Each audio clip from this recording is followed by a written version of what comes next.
Greetings, beloveds. Welcome to a prophetic moment. My name's Ariana Ross, and this is your prophetic moment.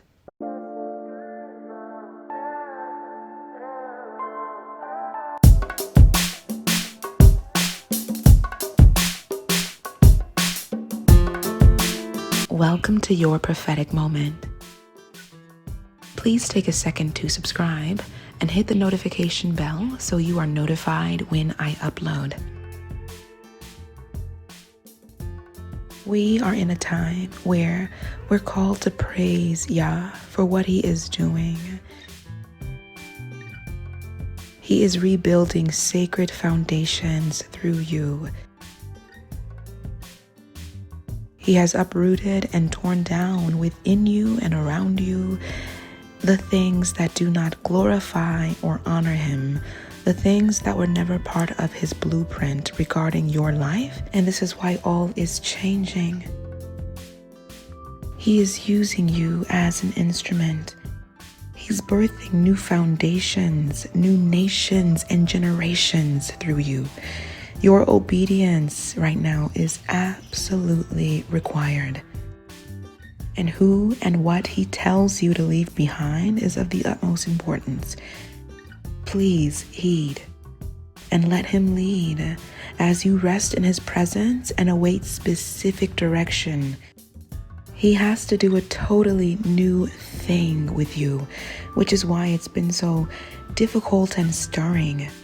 But again, He is worthy to be praised because of what He is about to do in your life. It's colossal. It's necessary. It is for His will, and He pursued you for this very moment. Now, there will be opposition to what He is doing. Some of you have been experiencing this in the spirit with warfare. Well, just know the enemy, in most of your cases, has failed because you chose to show up to battle in your elevated anointing and they didn't know what to do about it. Let me tell you, a lot of you have received heightened levels of anointing. This is why your dreams are changing.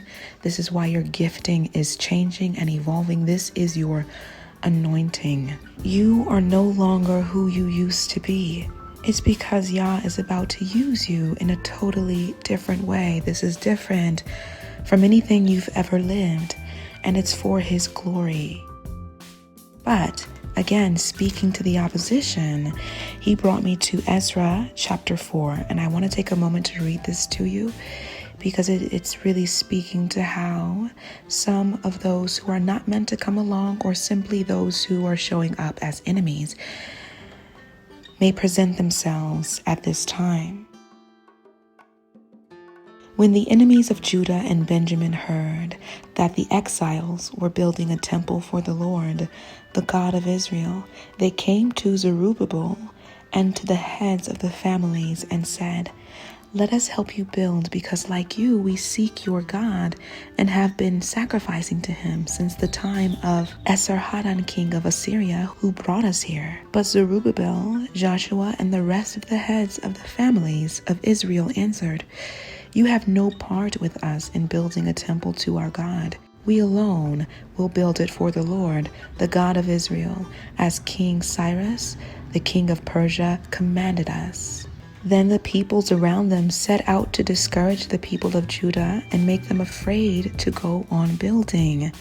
They bribed officials to work against them and frustrate their plans during the entire reign of Cyrus, king of Persia, and down to the reign of Darius, king of Persia. So, for some of you, this may be generational opposition, meaning generational curses that you have confronted and you've allowed the Lord to use you to break. You've allowed the Lord to uproot these curses.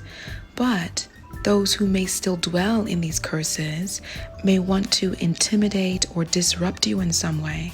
So pray against this. Pray against it. All you can do is pray for those who you have to leave behind, but they're wanting to ride the coattails of your renewed destiny. You know, God gave me a dream of a lot of us moving into new spaces, upgraded territory, and then you have those who I like to call destiny coattail riders, where they're just like, okay, you're leveling up. I want to come along. Although I have not done the work, I have not sacrificed, I have not even shown that I care for you, let alone checked in on you to see if you were still alive. So, you get an idea of the opposition that may surface in the natural as Yah builds you and your life on this new foundation, in these new mantles, and so on. So, stay prayerful and apply everything He has taught you. Your faith, your confidence in Him, vigilance, and wisdom is required, beloveds. It's necessary. Although it may not be the easiest thing to endure, this is a beautiful time to be set apart. Allow God to set you apart so that He can set you up in the spaces where you are truly valued, where your value is commensurate with how others perceive you and how they engage you, because that then encourages the power and momentum of God's will in your life. He is rebuilding sacred foundations through you. This is your prophetic moment. I'll see you in the next session. My love.